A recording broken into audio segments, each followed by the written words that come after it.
विरोधी पक्षाच्या वतीनं जो मुद्दा या ठिकाणी उपस्थित झाला आहे, तथाकथित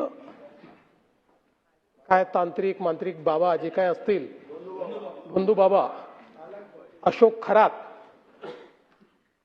या व्यक्तीच्या संदर्भात ते काढणं चाललंय. आता जो विषय घडलेला आहे तो अत्यंत गंभीर आहे. या व्यक्तीने आपल्या तथाकथित शक्तींचा उपयोग करून, दुरुपयोग करून आणि दिशाभूल करून अनेक महिला ज्या आहेत यांच्यासोबत गैरव्यवहार दुष्कृत्य केल्याचं समोर येत आहे. या संदर्भात मी सभागृहाला अवगत करू इच्छितो की या संदर्भातली कारवाई ही आपल्या पोलिसांनी प्रोएक्टिव्हली केलेली आहे. याचा ट्रॅप तयार करून ती केलेली आहे. यामध्ये महिला इन्व्हॉल्ड असल्यामुळे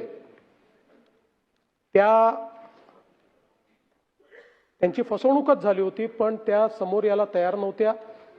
त्यावेळेस त्यांचं योग्य पद्धतीनं त्यांना धीर देऊन आणि अशा पद्धतीनं आता काही महिलांनी तक्रार केलेली आहे. उर्वरित अजून काही महिला या संदर्भात तक्रार करतील. मी केवळ आपल्याला एवढंच सांगतो की या संदर्भात कारवाई जरी आत्ता झाली तरी देखील याची तयारी आधीपासून सुरू होती.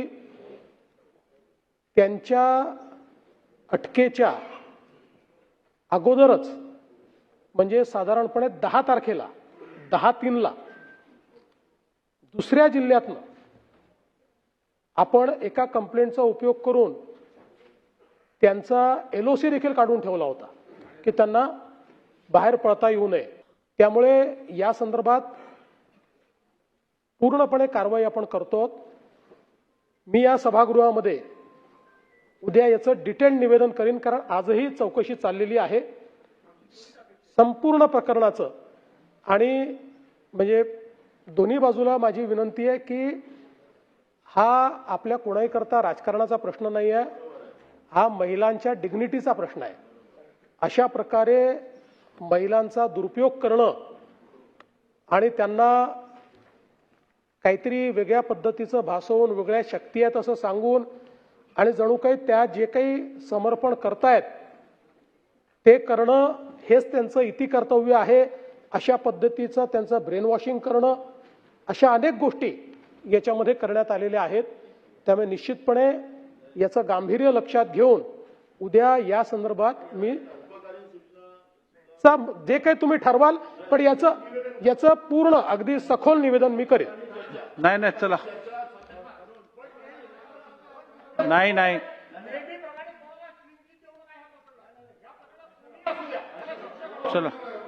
चला पुढे जाऊया. मी नेहमी क्लीन चिट देत नाही.